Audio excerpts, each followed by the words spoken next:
ایک بات آپ کو سنانی ہے، ذرا تھوڑی غور کریں. جو لوگ طریقت کے رستے کے مسافر ہیں نا، ان کو ذرا جلدی سمجھ آئے گی اس بات.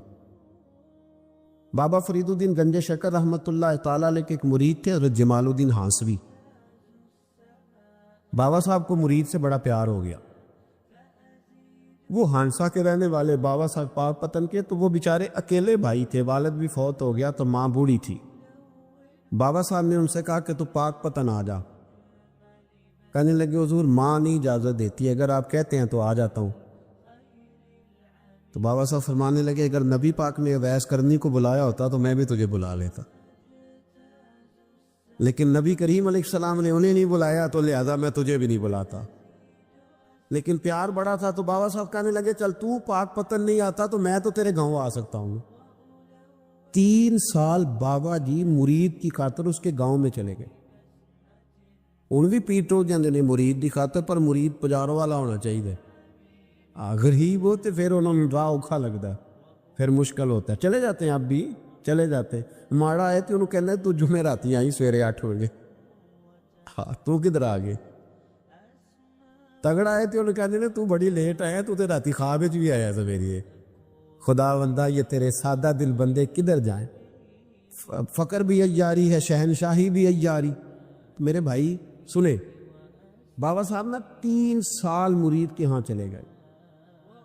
3 سال ہانسا میں آپ نے قیام فرمایا. 3 سال. والدہ تو ان کی جلدی انتقال کر گئے، لیکن بابا صاحب وہیں رہ گئے. تو حضرت جمال الدین بڑے خوبصورت تھے، بڑے پیارے تھے، ویسے بھی ادائیں بڑی اچھی تھی ان کی، عالم فاضل. حضرت خواجہ بہاؤالدین زکریا ملتانی ایک دفعہ پاک پتن آئے بابا فرید صاحب کو ملنے، تو انہیں جمال الدین ہانسوی پسند آ گئے. انہوں نے ملتان جا کے بابا فرید کو خط لکھا کہ میرے سارے مرید اور خلفاء لے لے پر اپنا جمال الدین مجھے دے دے. تو بابا صاحب نے جواب میں ایک کی جملہ کا اور بڑا شاندار کہا. کہنے لگے بہاؤالدین حد کرتے ہو، کبھی کسی نے اپنا جمال بھی کسی کو دیا ہے؟ وہ تو میرا جمال ہے، یہ بھی کبھی کسی نے کسی کو دیا ہے؟ اللہ اکبر. انہوں نے نا کوئی روحانی کشش ڈالی حضرت جمال الدین ہانسوی کے دل. تو بابا صاحب اسباق پڑھا رہے تھے شاگردوں کو، تو حضرت جمال الدین ہانسوی آ گئے. آ کے کہنے لگے حضور میں نے ملتان جانا ہے. بابا صاحب نے فرمایا کوئی کام ہے، کوئی مجبوری ہے، کوئی رشتہ داری ہے؟ سمجھ گئے بابا فرید صاحب کے معاملہ پیچھے سے گڑبڑ ہو گیا. کیا مسئلہ ہے؟ کہنے لگے حضور میں نے حضرت بہاؤالدین زکریا سے ملنا. محبت میں شراکت داری نہیں قبول ہوتی نا، باقی معافیاں مل جاتی ہیں، شراکت داری کی کوئی معافی یہ تو نے کیوں کی؟ شریک تو نے کیسے بنا لی؟ ایک در پھڑیے تے محکم پھڑیے تے ایک دے ہو کے مریے، یہ تو نے کیا کیا؟ فرمانے لگے اچھا بہاؤالدین زکریا سے ملنا ہے؟ کہا ہاں. پیار بڑا تھا بابا صاحب کا خواجہ بہاؤالدین زکریا سے، محبت بڑی تھی. فرمایا اچھا میں تیری خاطر یہاں آیا ہوں اور تو نے کوئی قدر ہی نہیں ڈالی. تو کہتے آگے جانا ہے، جا اب تو اسی کے پاس جائے گا. حضرت جمال الدین ہانسوی کہتے ہیں میں نکل آیا پر سینے کا نور سارا رخصت ہو، نہ میں ملتان جا سکا اور نہ میں بابا صاحب کا رہ سکا. 3 سال ہو گئے معافیاں مانگتے. پر بابا صاحب نے فرمایا یار میں تیری خاطر بڑھاپے میں یہاں آیا اور تو نے سوچا ہی نہیں، تو نے قدر ہی نہیں ڈالی، تو نے یہ کیا کیا میرے ساتھ. ایک تاجر آیا کرتا تھا بابا فرید صاحب سے ملنے سال کے بعد. وہ آیا تو اس نے لوگوں سے پوچھا کہ وہ کدھر ہے؟ جمال الدین جس سے سلام لے کے بابا صاحب سے لوگ ملتے تھے، جو رستہ تھا بابا صاحب کی طرف جانے کا، وہ تو روڑی کے ڈھیر پہ بیٹھے. وہ ملنے گئے اور جب جا کے ملے نا حضرت جمال الدین سے تو وہ رو پڑے. کہا کیا ہوا؟ کہنے لگے بس ہوا یہ کہ میں اس کی قدر نہیں ڈال سکا، جو قدر مجھے کرنی چاہیے تھی نا یار کی، میں وہ قدر کر سکا، میں قدر نہیں کر سکا، یہ مجھے سزا ملی. کہا ان سے کہنا معاف کر دے. وہ تاجر بڑا پیارا تھا. بابا صاحب رات کو پیر دبا رہا تھا وہ تاجر بابا صاحب کے.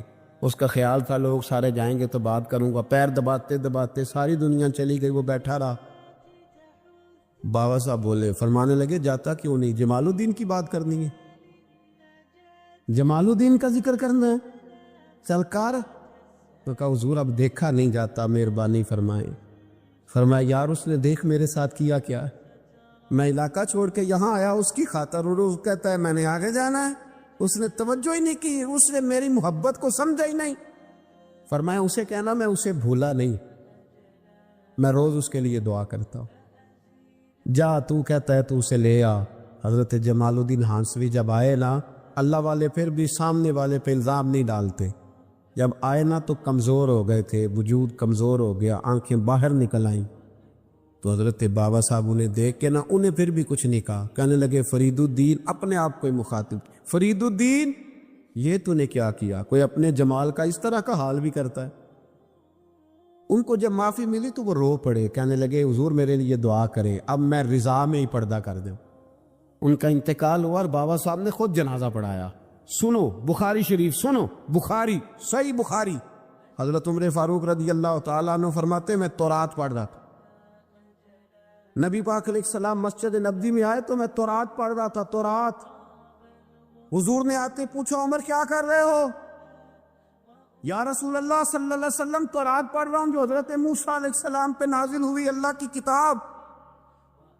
نبی کریم علیہ السلام حضرت عمر کہتے ہیں کبھی مجھ سے ناراض نہیں ہوئے، پر آج حضور ناراض ہو گئے، چہرے پہ جلال آیا، اور محبوب کریم نے فرمایا عمر مجھے اللہ کی عزت کی قسم، اگر آج حضرت موسیٰ حیات ظاہری میں ہوتے تو میرا کلمہ پڑھ کے میری فرما برداری کر، اور تو ان کی کتاب پڑھ رہا ہے، ان کی کتاب۔ مسلمان کو کسی اور طرف نکلنے کی اجازت، یہاں تو گھر میں بھوک ہو نا تو بندہ پڑوسی کے گھر سالن لینے جائے، اور اگر ہر چیز تجھے اپنے گھر ملے، ہر خیر تجھے ملے، پھر تو دائیں بائیں کیوں جائے؟ کس لیے جائے؟ تھوڑا سا اپنے اندر استقامت پیدا کریں، دین کی تہذیب کو بچائیں۔ رحمت اللہ علیہ درویش تھے دلی کے، بہت سارے لوگ مرید تھے، ایک بڑا خدمت گزار مرید تھا، مزدوری کرتا تھا، غریب تھا، تو 6 بیٹیاں تھیں اس کی۔ حضرت صاحب کے پاس روز آ کے کہتا حضور بچیوں کے لیے دعا کرے، اللہ کوئی اسباب پیدا کر دے، ایک بچی کی شادی کا خرچہ 1000 دینار ہے اور میں غریب ہوں، حضرت صاحب دعا کر دیتے۔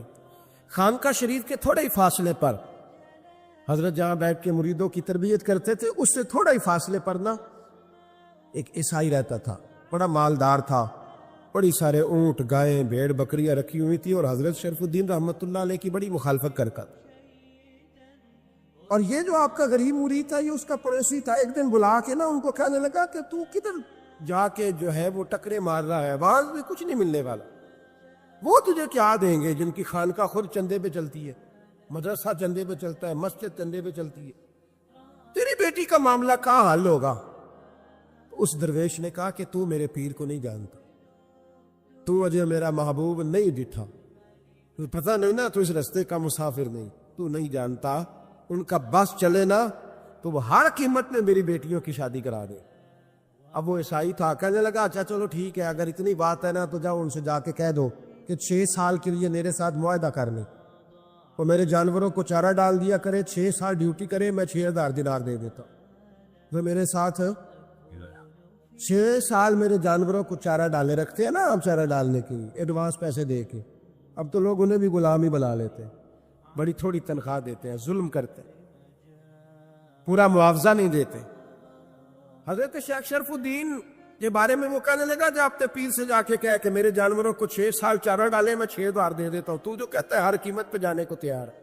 اس نے جب یہ بات کی تو مرید نے ناراض ہو گیا، وہ لڑائی ہو گئی، گربان پکڑ لیا، جھگڑا ہوا، بات بڑی دور گئی، اس طرح کی بات کرتا میرے حضرت کے بارے میں، تیرے جیسے کہیں میں وہاں کام پہ رکھا دوں۔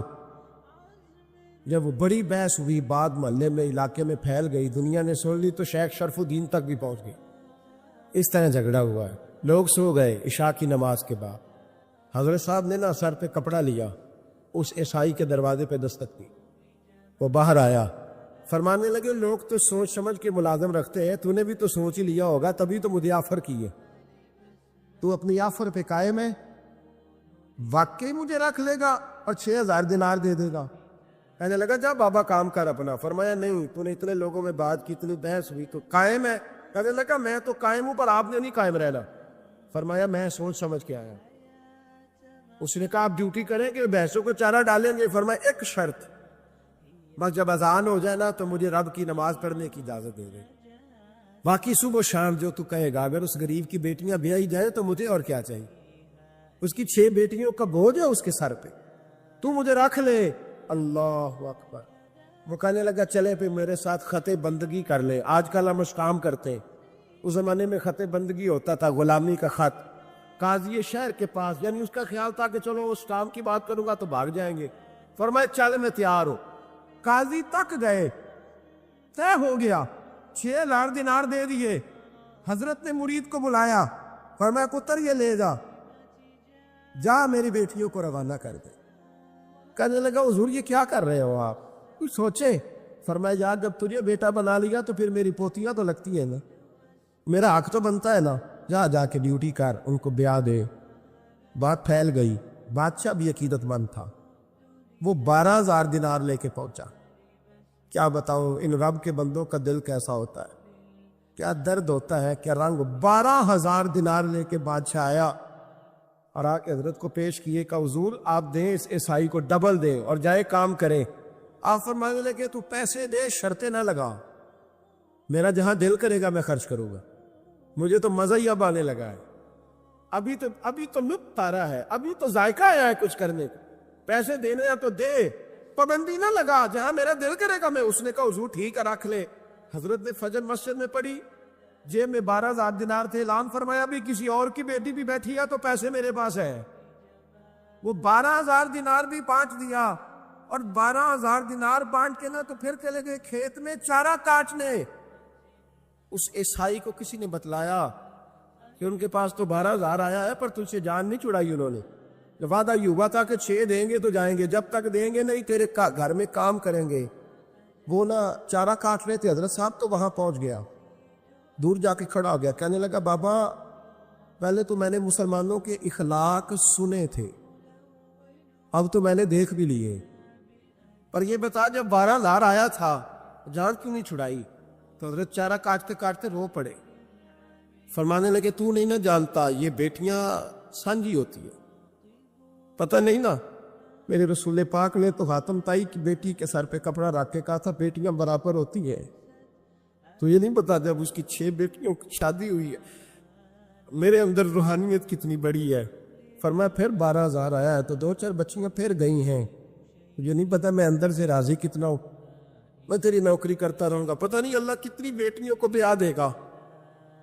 اتنا رویا وہ عیسائی کے پیروں میں بیٹھ گیا، کہنے لگا بابا میں نے تیری مخالفت کی ہے پر تیرے قریب آ کے پتہ چلا ہے تو بہت اونچے اخلاق کا مالک ہے، اور اگر تیرا یہ مقام ہے تو تجھے اخلاق سکھانے والے محمد عربی کی شان کتنی ہے گی۔ امام مالک کے پاس ایک بندہ آیا، اس نے کہا حضور میں درزی ہوں، ایک ظالم بادشاہ مجھ سے کپڑے سلواتا ہے، میں تو ظالموں کا مددگار نہیں نا، ایک ظالم بادشاہ مجھ سے، حضور میں تو مددگار نہیں نا ظالموں کا، جو فرمایا ظالموں کا مددگار بھی ظالم ہوتا ہے، تو کپڑے لے کے آتا ہے میں سی کے دے دیتا ہوں، ذمہ داری نہیں صحیح۔ یہ ایک آدمی دکاندار ہے، اس سے کوئی بندہ چیز خریدنے آئے گا تو تھوڑی کہے گا میں نے نہیں دے دی، تو دے گا۔ کوئی بندہ اگر کسی شخص سے کوئی کام کہتا ہے جو اس کی فیلڈ ہے، اس کا شعبہ ہے، اس کا معاش کا وہ سلسلہ ہے، کہتے ہیں یا رسول اللہ صلی اللہ علیہ وسلم ظالموں کا مددگار بھی ظالم، حضور نے فرما دیا۔ تو امام مالک سے بندے نے مسئلہ پوچھا، دل کی تختی پہ لکھنے والی باتیں ہیں، کہا حضور میں درزی ہوں، ظالم کپڑے سلواتے ہیں، میں تو مددگار نہیں نا۔ امام صاحب کہنے لگے نہیں، مددگار تو وہ ہوگا جو تجھے سوئی دھاگا فراہم کرے گا، تو تو پورے کپڑے سی کے دیتا ہے، تو تو خود بہت بڑا ظالم، تو پورے سوٹ سی کے دیتا ہے، تو بہت بڑا ظالم خود ہے۔ مددگار تو وہ ہوگا جو تجھے دھاگا دے گا، جو تجھے بٹن دے گا، جو تجھے نلکی دے گا، جو ظالم سے اتنی نفرت ظلم کر کے بندہ ہے۔ یہاں تو ہمارے زمانے میں ہیرو بن جاتے ہیں لوگ، ظالم ہیرو ہے، لوگ اس سے ڈرتے پھرتے گھومتے پھرتے، اور بہت سارے کم مزاج لوگ اس کے پیچھے ہاتھ باندھ کے پھرتے ہیں۔ ظالموں کی مدد کرنا، ظالموں کے ساتھ رہنا، یہ ظلم ہے، ظلم، یہ زیادتی ہے۔ میرے نبی پاک صلی اللہ تعالی علیہ وآلہ وسلم نے ارشاد فرمایا، یاد رکھو رب فرماتا ہے میں مظلوم کی مدد ضرور کروں گا، چاہے جلدی کروں چاہے دیر سے کروں، میں مظلوم کی مدد۔ اور حضور صلی اللہ علیہ وسلم نے فرمایا ہے، حضرت معاذ بن جبل کہتے ہیں حضور نے مجھے یمن کا گورنر بنایا، جب میں جانے لگا نا تو حضور نے بڑی نصیحتیں کی، بخاری میں موجود ہے، فرماتے جب میں پلٹنے لگا تو میرے رسول نے فرمایا معاذ ایک منٹ ٹھہر جا، ایک بات میری یاد رکھنا، اس کو نہ بھولنا۔ کہا حضور کیا؟ فرمایا دیکھنا کسی پہ ظلم نہ کر بیٹھنا، کہیں تجھ سے زیادتی نہ ہو جائے۔ محبوبہ پھر حضور نے فرمایا سن میرے معاذ، میں تجھے گورنر بنا رہا ہوں، زیادتی نہ کر بیٹھنا، یا رسول اللہ صلی اللہ علیہ وسلم کیا ہوتا ہے؟ تو میرے کریم نے فرمایا جب مظلوم دعا کے لیے ہاتھ اٹھاتا ہے تو عرش کا مالک کہتا ہے فرشتوں پیچھے ہٹ جاؤ، عرش کا مالک کہتا ہے فرشتوں پیچھے ہٹ جاؤ، دروازے کھول دو۔ فرمایا مظلوم اور رب کے درمیان شے حائل کوئی نہیں۔ بڑے غور کے ساتھ سورہ مومنون کی ان ابتدائی آیات پر غور کرنا چاہیے۔ رب فرماتا ہے قد افلح المؤمنون، تحقیق مومن کامیاب ہو گئے۔ کون سے مومن؟ الذین ہم فی صلاتہم خاشعون، وہ جو اپنی نمازوں میں گڑ گڑانے والے ہیں، خشوع کے ساتھ، عاجزی کے ساتھ، انکساری کے ساتھ، ذوق کے ساتھ نماز پڑھنے والے ہیں۔ والذین ہم عن اللغو معرضون، اور وہ جو بیہودہ باتوں سے منہ پھیرنے والے، لغویات سے اپنا رخ پھیرنے والے، سنجیدہ لوگ۔ پھر ارشاد فرمایا والذین ہم للزکاۃ فاعلون، جو زکوٰۃ دینے کا کام کرنے والے ہیں۔ پھر فرمایا والذین ہم لفروجہم حافظون، اور وہ لوگ جو اپنی شرمگاہ کی حفاظت کرنے والے، اپنی شرمگاہ کی حفاظت کرنے والے۔ الا علی ازواجہم، مگر یہ کہ اپنی بیویوں پر، او ما ملکت ایمانہم، یا اپنی شرعی باندیوں پر۔ اس زمانے میں جو لونڈی خریدی جاتی تھی اس سے بھی وطی کرنا جائز تھا، اگرچہ اب لونڈیاں موجود نہیں ہیں تو یہ فعل بھی موجود نہیں، سوائے اپنی بیویوں پر یا شرعی باندیوں پر۔ فإنہم غیر ملومین، فرمایا جو یہ کام کرے اس پر کوئی ملامت نہیں ہے، اپنی بیوی کے پاس شرعی طریقے سے جائے یا باندی کے پاس جائے۔ فمن ابتغى وراء ذلك، اور جو آدمی اس کے بعد اس حد سے بڑھے، اس کے سوا کچھ اور کرے جو بندہ، فرمایا فاولئک هم العادون، یہ لوگ حد سے بڑھنے والے، جو لونڈیوں اور باندیوں کے علاوہ، اپنی بیویوں کے علاوہ کسی اور جگہ گندگی کریں، یہ حد سے بڑھنے والے، حدوں کو کراس کرنے والے لوگ ہیں۔ پھر ارشاد فرمایا والذین هم لاماناتہم وعہدہم راعون، اور وہ جو اپنی امانتوں اور اپنے وعدوں کی رعایت کرتے ہیں، امانتیں ادا کرتے ہیں، وعدے پورے کرتے ہیں۔ اور وہ لوگ جو اپنی نمازوں کی حفاظت کرنے والے ہیں، جن میں یہ خوبیاں آ گئیں، میرا رب فرماتا ہے نماز میں خشوع وضو حاصل ہو گیا، فضولیات سے بچ گئے، زکوٰۃ ادا کرنے والے بن گئے، شرمگاہ کی حفاظت کرنے والے بن گئے، امانتیں عہد پورے کرنے والے بن گئے، اپنی نمازوں کے محافظ ہو گئے۔ اللہ اکبر، قربان جائیں۔ مالک فرماتا ہے اولئک هم الوارثون، یہی لوگ تو وارث ہیں۔ یا اللہ کس چیز کے؟ فرمایا الذین یرثون الفردوس، یہ لوگ جنت کے وارث ہیں، یہ جنت کے وارث ہیں یہ لوگ۔ ہم فیہا خالدون، اور فردوس سے، جنت سے نکالے نہیں جائیں گے، ہمیشہ ہی جنت میں رہیں گے۔ یہ آیات اللہ کا مطالبہ بھی ہے، یہ آیات صحابہ، اہل بیت، اولیاء اللہ، ان تمام کی سیرت کا عکس بھی ہے۔ اور سب سے بڑھ کر سیدہ عائشہ صدیقہ فرماتی ہیں یہی تو آیات ہیں جنہیں اچھی طرح سمجھ لو گے تو تمہیں مدینے والے کے اخلاق بھی سمجھ میں آ جائے، حضور کے اخلاق بھی تمہیں سمجھ میں آئے۔ بڑے غور کے ساتھ سورہ مومنون کی ان ابتدائی آیات پر غور کرنا چاہیے۔ رب فرماتا ہے قد افلح المؤمنون، تحقیق مومن کامیاب ہو گئے۔ کون سے مومن؟ الذین ہم فی صلاتہم خاشعون، وہ جو اپنی نمازوں میں گڑ گڑانے والے، خشوع کے ساتھ، عاجزی کے ساتھ، انکساری کے ساتھ، ذوق کے ساتھ نماز پڑھنے والے ہیں۔ دیکھیں قرآن نے یہ نہیں کہا شروع میں کہ وہ لوگ اپنی نماز پابندی سے پڑھتے ہیں، بلکہ فرمایا وہ نمازوں میں عاجزی کرتے ہیں، وہ نماز میں خشوع کرتے ہیں، خضوع کرتے ہیں۔ نماز ہم بھی پڑھتے ہیں، ڈھیر سارے لوگ ہیں جن کا یہ مطالبہ ہے کہ میرا نماز میں دل ہی نہیں لگتا۔ پہلی بات تو یہ ہے کہ دل نہ بھی لگے تو نماز پھر بھی پڑھنی ہے، اور دوسری بات یہ کہ دل لگانے کو بھی تو کچھ انسان کے پاس چیزیں ہونی چاہیے نا، کوئی ضروریات ہوتی ہیں۔ سب سے پہلی بات یہ کہ مسئلہ نماز کا نہیں، مسئلہ اہمیت کا ہے۔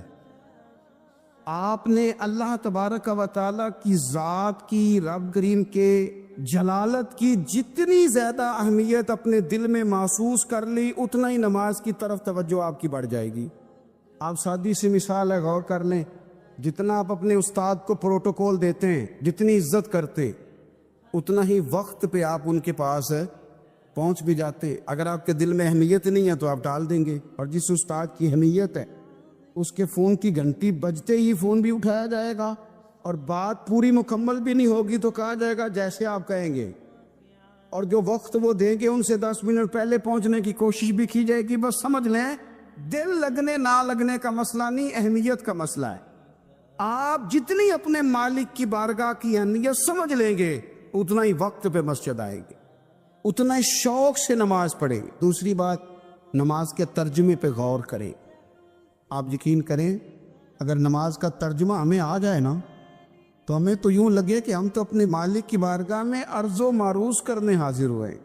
یہ سورہ فاتحہ ہی دیکھ لیں آپ، حضور فرماتے ہیں، رب فرماتا ہے سورۃ فاتحہ آدھی میری ہے آدھی میرے بندے کی ہے۔ جب اس نے کہا الحمدللہ رب العالمین الرحمن الرحیم مالک یوم الدین ایاک نعبد و ایاک نستعین، جب یہاں تک وہ لفظ کہتا ہے تو یہ حصہ میرا تھا۔ اس نے اپنے رب کی تعریف کی، اور جب کہا نا اس نے اہدنا الصراط المستقیم، اب بندے نے التجائیں شروع کر دی۔ اس نے کہا کہ مالک بھی تو ہے، رحمان بھی تو ہے، رحیم بھی تو ہے، عبادت بھی تیری کرتے ہیں تو مدد بھی تو تجھی سے مانگنی ہے نا، اب مہربانی فرمانا اہدنا الصراط المستقیم، ہمیں سیدھا راستہ دکھا دے، صراط الذین انعمت علیہم، ان لوگوں کا راستہ دکھانا جن پر تو نے انعام کیا ہے، غیر المغضوب علیہم ولا الضالین، ان کے راستے پہ نہ چلانا ان پر تیرا غضب ہوا، جو گمراہ ہو گئے ان کے راستے۔ تو نماز میں جب ترجمے پر آپ کا غور ہوتا ہے تو آپ کا تو دل خود بخود لگ جاتا ہے، شوق پڑ جاتا ہے آپ کا۔ تو اتنی چیزیں ہم زندگی میں یاد کرتے ہیں، تو اگر ترجمہ بھی نماز کا یاد کر لیں اور پھر شوق سے پڑھیں تو آپ یقین کریں طبیعت کھنچی چلی آئے گی۔ ہمارے ہاں کچھ لوگ نماز پڑھتے ہیں پر بڑی لاپرواہی سے پڑھتے ہیں، کبھی ادھر دیکھتے ہیں کبھی ادھر دیکھتے ہیں، کبھی بال سہلاتے ہیں، اور میں نے دیکھا ہے سجدے جا رہے ہیں تو سیانے سیانے بندے کبھی کپڑے کو چھیڑ رہے ہیں کبھی جگہ کو چھیڑ رہے ہیں۔ میرے نبی کریم صلی اللہ تعالی علیہ وسلم نے فرمایا ان لوگوں کا کیا حال ہے جو اپنی نماز میں نظریں آسمان کی طرف اٹھاتے ہیں، رکوع سے اٹھے تو اوپر دیکھنا شروع کر دیا، کیا حال ہے ان کا۔ اور پھر حضور نے ایک موقع پر تو سختی فرمائی، فرمایا جو نماز پڑھتے اپنی نظریں آسمان کی طرف اٹھاتا ہے وہ باز آ جائے، ورنہ ایسا نہ ہو کہ رب اس کی آنکھیں ہی چھین لے، وہ باز آ جائے اس کام سے۔ خشوع کے ساتھ نماز پڑھے، عاجزی کے ساتھ نماز پڑھے، اس کا دل لگا ہوا ہو نماز کے اندر۔ میرے نبی پاک صلی اللہ تعالی علیہ وآلہ وسلم کے غلام حضرت انس بن مالک رضی اللہ تعالی عنہ فرماتے ہیں کہ رسول پاک صلی اللہ علیہ وسلم نے مجھ سے فرمایا تھا کہ بیٹے نماز میں ادھر ادھر دیکھنے سے بچو، کیونکہ فرمایا نماز میں ادھر ادھر توجہ کرنا یہ بندے کو ہلاک کر دیتا ہے، ہلاکت ہے اس میں اگر تم نے ادھر ادھر توجہ کی۔ نماز تم مالک کی بارگاہ میں کھڑے ہو اور تم دیکھ ادھر ادھر رہے ہو، تو ایک تو نماز عاجزی کے ساتھ، پھر فرمایا والذین ہم عن اللغو معرضون، وہ لوگ جو فضول باتوں سے لغویات سے اپنا منہ پھیر لیتے ہیں، فضولیات سے۔ ہمارے ہاں نا بہت سارے لوگ ایسے ہیں کہ بلا وجہ ان چیزوں میں دلچسپی لیتے ہیں جو ان کے مطلب کی نہیں ہے، ان کے مطلب کی مطلب آپ کسی سے ملنے کہتے کیا حال ہے، ٹھیک ہے جی، بچوں کا کیا حال ہے، ٹھیک ہے، بچے کتنے ہیں؟ تو بھئی آپ کو جب پتہ ہی نہیں تھا کتنے ہیں تو حال کیوں پوچھا آپ نے؟ آپ کرتے کیا ہیں؟ آپ کا بڑا بھائی کیا کرتا ہے، چھوٹا بھائی کیا کرتا ہے، ابا جی کیا کرتے ہیں؟ بھئی آپ کے مطلب کی بات نہیں، آپ مطلب کی مقصد کی بات کریں، بے مقصد باتوں میں الجھنے کی ضرورت نہیں ہے۔ دیکھیں اپنا ادارہ میں چلاتا ہوں، اپنا گھر آپ چلاتے، اپنی ڈیوٹی آپ کرتے، آپ کو زیادہ بہتر پتہ ہے کہ آپ اپنا گھر کیسے چلا رہے ہیں، مجھے زیادہ بہتر پتہ ہے کہ میں مدرسہ مسجد، مجھے زیادہ بہتر پتہ ہے اس کے اندر کون سی اصطلاح کس طرح کرنی ہے، یہ مجھ سے زیادہ بہتر کوئی بندہ جانتا نہیں۔ اب ہم کیا کرتے ہیں، جب ہم دوسرے کے کام میں مداخلت کرتے ہیں تو دو نقصان ہوتے ہیں، ایک تو اس کے ساتھ ہمارا رائے کا اختلاف ہو جاتا ہے، اور دوسرا ہمارے اپنے بہت سارے کام رہ جاتے ہیں، کیونکہ ہماری توجہ دوسرے کی جانب تھی، اپنے بڑے سارے کام رہ جاتے۔ اس لیے بہت ساری ایسی چیزیں ہیں جن میں بلا وجہ کوئی مقصد نہیں. ہم پرانے لوگوں سے باتیں سنا کرتے تھے, ہمارے بزرگ کہا کرتے تھے جڑے پنڈ جانا نہیں, جڑے پنڈ جانا نہیں ہوتا راہ پوچھنے دی کی لغویات میں نہ الجھے, فضولیات میں نہ الجھے, یعنی ٹو میں رہنا, ٹو میں. آپ یقین کریں میں نے پرسنلی طور پہ اس چیز کو محسوس کیا ہے کہ ہمارے بہت سارے اہم حقوق صرف اس لیے مس ہوتے کہ ہماری اپنے سے زیادہ توجہ سامنے والے پہ ہوتی. سامنے والے میں نے دیکھا بڑے بڑے عجیب سوال اور بڑے بڑے انوکھے سوال, مطلب یہ کہ اتنی لمبی چوڑی, اور لوگوں کو بڑا پتہ ہوتا ہے یہ فلاں آدمی جو ہے اس کے بچے کتنے ہیں, وہ بیاہ کہاں پہ, کس کس علاقے میں ان کی شادیاں ہوئی ہیں. اتنی تفصیلات کی ہمیں ضرورت نہیں ہے. ہم سے تو ہمارے بارے میں پوچھا جائے, تو ہمیں اپنا معاملہ بڑا صاف ستھرا. دیکھیں کیا سونی بات کی مدینے والے رسول, قربان جائیں حضور کے جملوں پر. ایک شخص نے پوچھا حضور سونا اسلام کون سا ہے, خوبصورت مسلمان کون ہے؟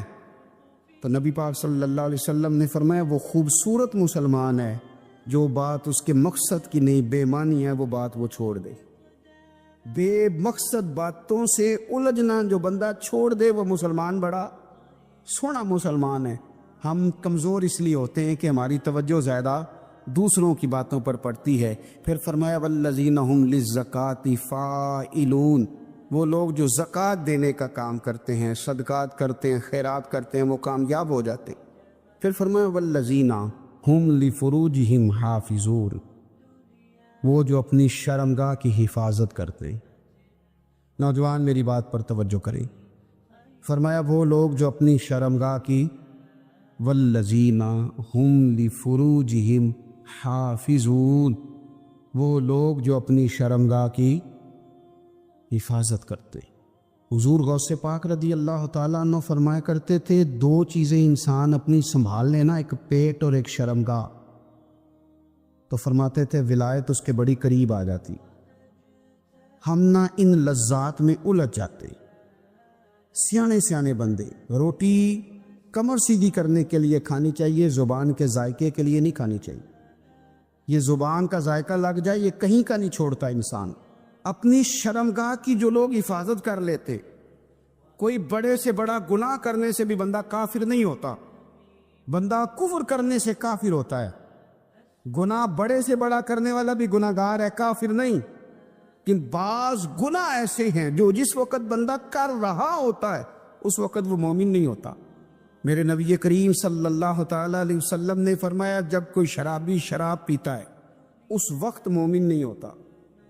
جب کوئی چور چوری کرتا ہے تو اس وقت مومن نہیں ہوتا, اور جب کوئی زانی زنا کرتا ہے تو تب وہ مومن نہیں ہوتا. اتنی دیر کے لیے اس کے دل سے ایمان نکال لیا جاتا ہے.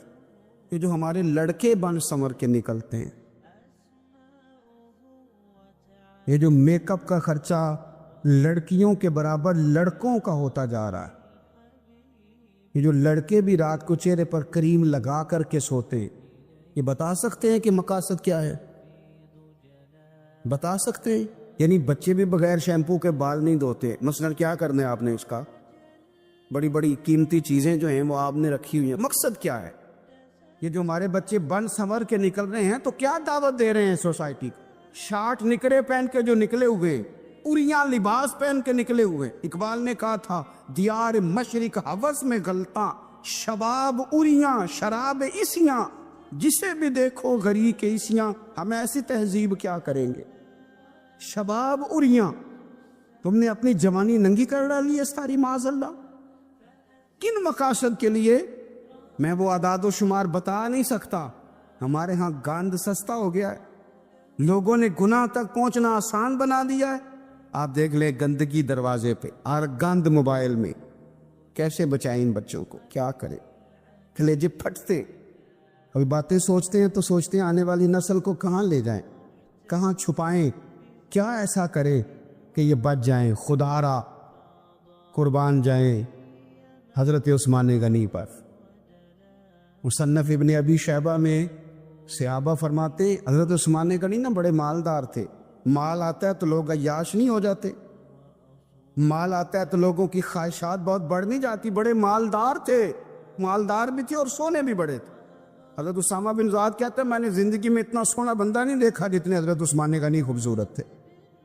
پیسہ بھی, حسن بھی, لیکن فرماتے ہیں کہ حضرت عثمان غنی سب سے بڑھ کر اپنی شرمگاہ کی حفاظت کرنے والے اور سب سے بڑھ کر صلہ رحمی کرنے والے, رشتہ داروں سے اچھا سلوک کرنے والے, حیا والے, شرم والے, پاکیزگی والے. آپ کا ذہن ہے, آپ صبح اٹھتے ہی ذہن بنا لیں کہ میں نے آج اتنا سبق پڑھنا ہے, آج اتنی تفسیر دیکھنی ہے, اتنی عبادت کرنی ہے, فلانی نعت میں نے دیکھنی ہے, فلاں خیر کا کام کرنا ہے, فلاں آدمی کے ساتھ نیکی کرنی ہے. صبح ذہن بنا لیں, آپ کا ذہن وہی کام کرنے لگے گا. لیکن اگر صبح اٹھتے ہی ذہن میں گندگی ہے, رات کو سوتے ہی معاذ اللہ ذہن میں وسوسے ہیں, تو سارا دن وہی چکی چلے گی, وہی انداز رہے گا. تھوڑا سا آپ کو اس کی نگرانی کرنی ہے, تھوڑا سا.